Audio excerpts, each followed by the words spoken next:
Educação à distância, mudando realidades.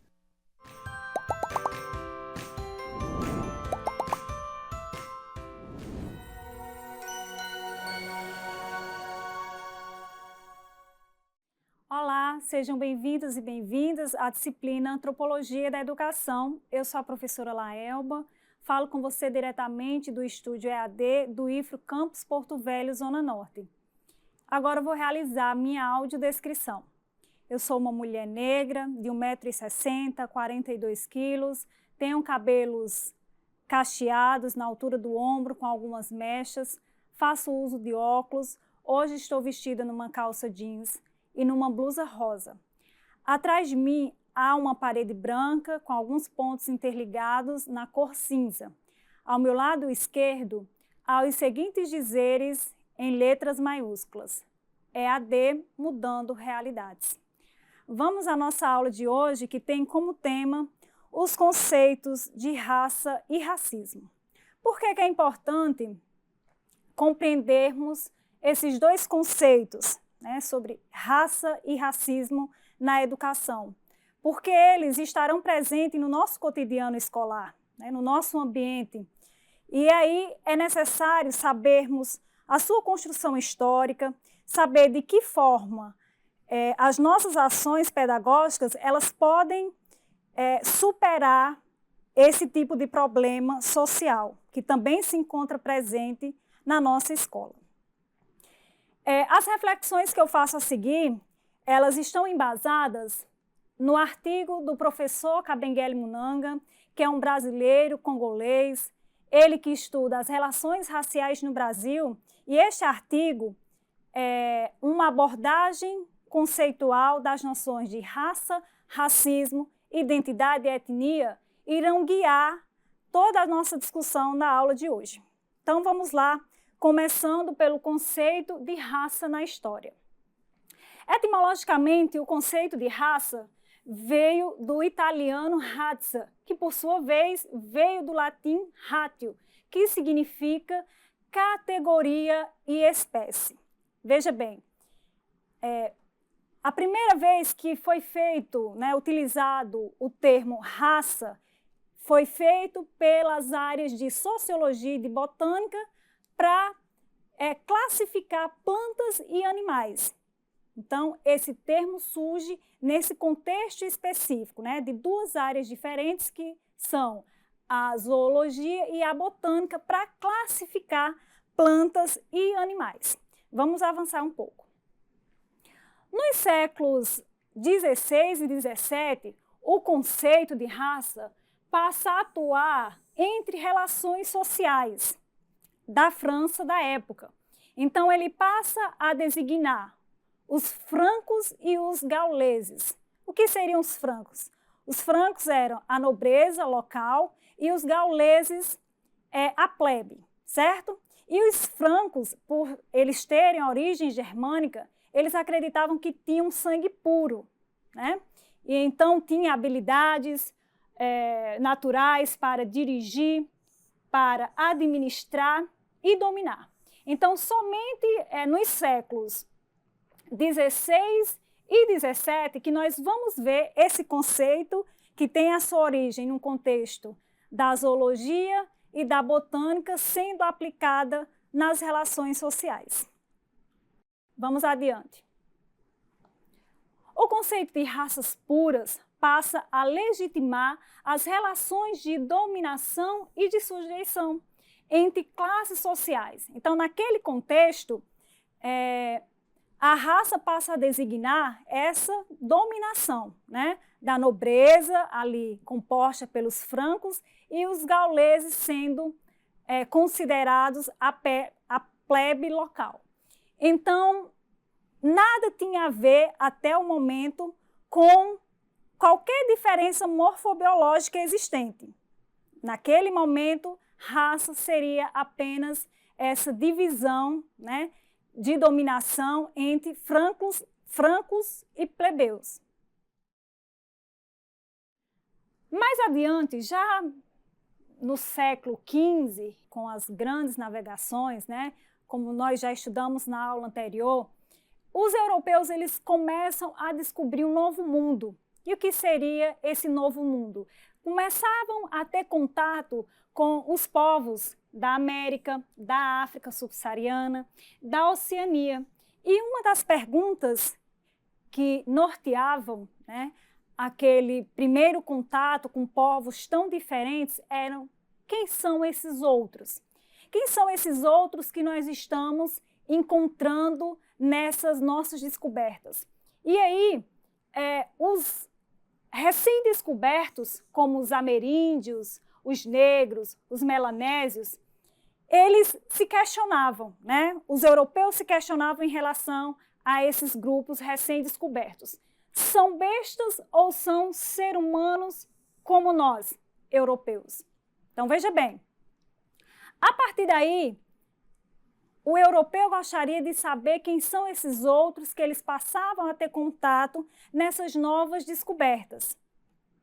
E para isso, né, ainda no século das luzes, onde a racionalidade era um imperativo daquele momento, né, histórico da Europa, os filósofos iluministas eles recolocavam em debate a questão de saber quem eram esses outros que eles passavam a conhecer a partir das grandes navegações, né, a partir da expansão marítima. Quem seriam esses outros, esses recém-descobertos?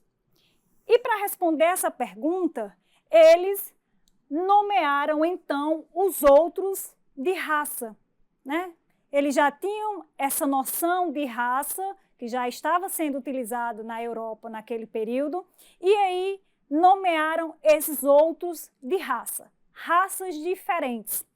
Então, por que classificar a diversidade humana em raças diferentes?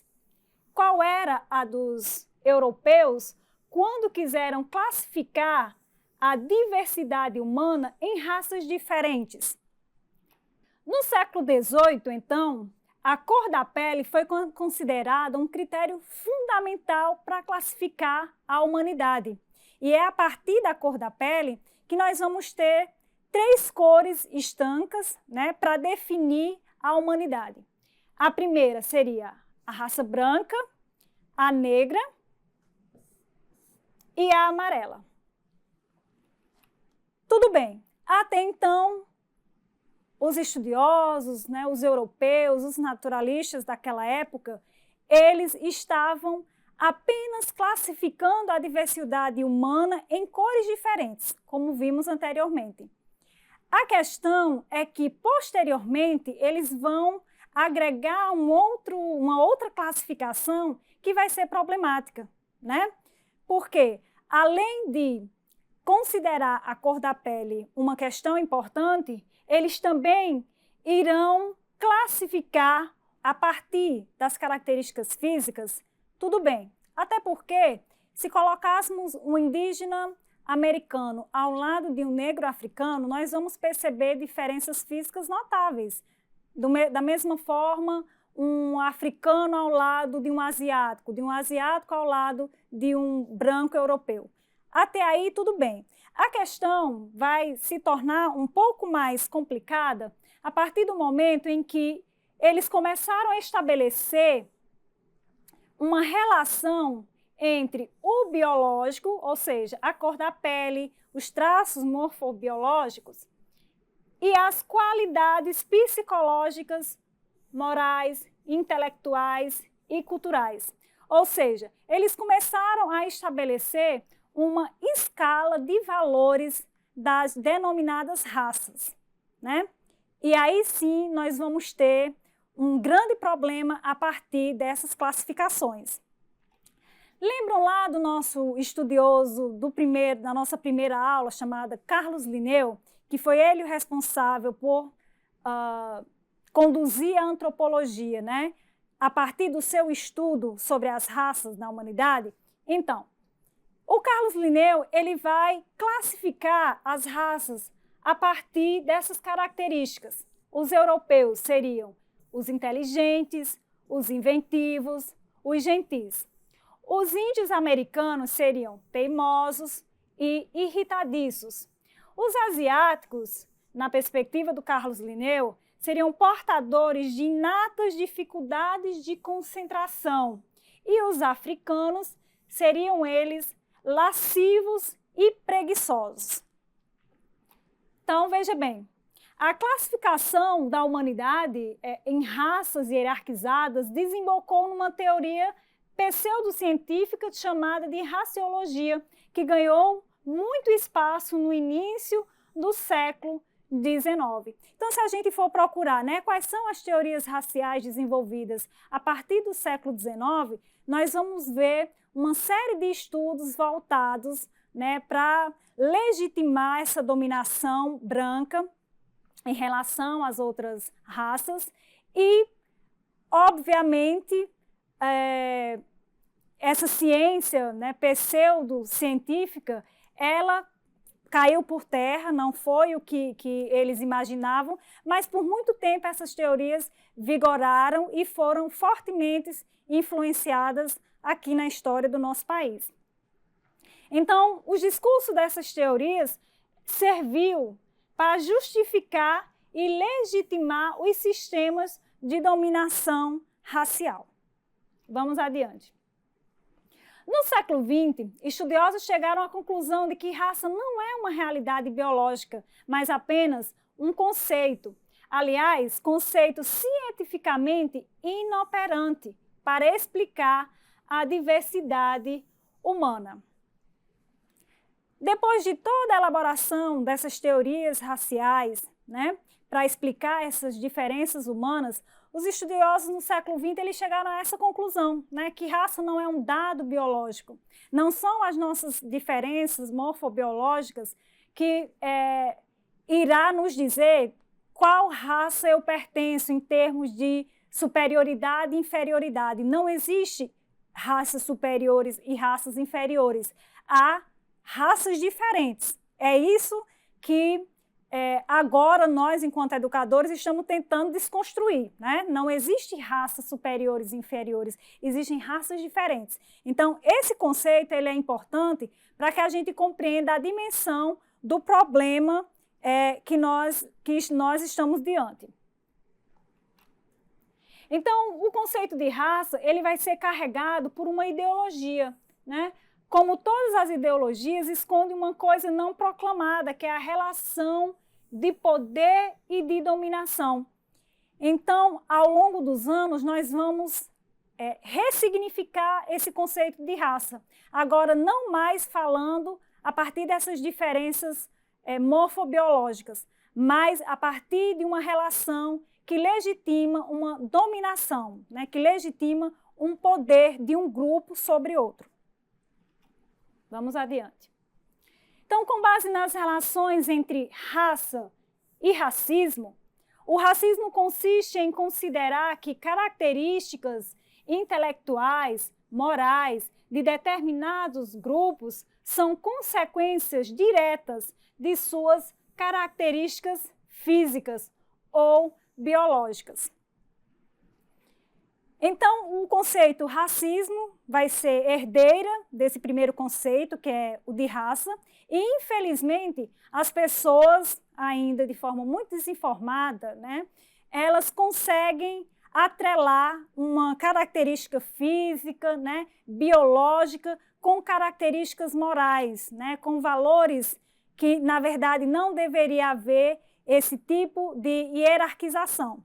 Mas é isso que o racismo acabou se configurando ao longo do tempo, né? Ele se consolida a partir dessas, como que o Kabengele vai nos apresentar, ele vai dizer que, infelizmente, o racismo ele se consolida a partir dessa noção de que determinados grupos são possuidores, por exemplo, de inteligência, de beleza, de inventividade, e outro grupo não, né? E atrelam essas características morais, psicológicas, à ideia de uma característica física, né? Aportes físicos que está mais ligado ao branco do que qualquer outra raça que coexista ali. Vamos dando continuidade. Embora a raça não exista biologicamente, isso é insuficiente para fazer desaparecer as categorias mentais que a sustentam. O difícil é aniquilar as raças fictícias que rondam nossas representações e os nossos imaginários coletivos. Então, basicamente, são essas as reflexões que o Kabengele vai nos apontar nesse artigo, uma abordagem conceitual das noções de raça, racismo, identidade e etnia, pensando como essa construção histórica da raça vai influenciar nesse conceito que é tão presente no nosso dia a dia, que é o racismo, né? E nós veremos, enquanto educadores, na escola, a manifestação desse racismo, infelizmente. E aí eu gostaria de fazer uma reflexão agora com você. Quais ações os professores podem adotar para a superação do racismo no ambiente escolar? É possível trabalhar ações, práticas que superem esse problema social presente nas nossas instituições escolares? Então eu quero que você reflita e com isso nós ficamos por aqui.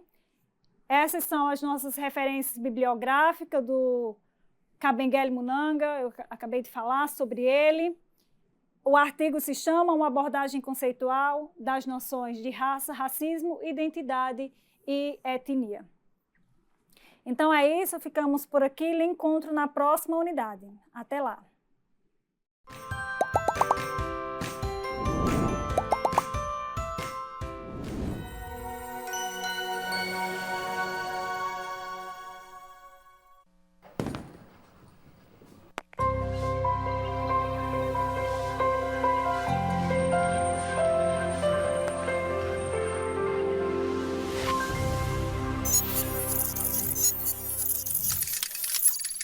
Educação à distância, mudando realidades.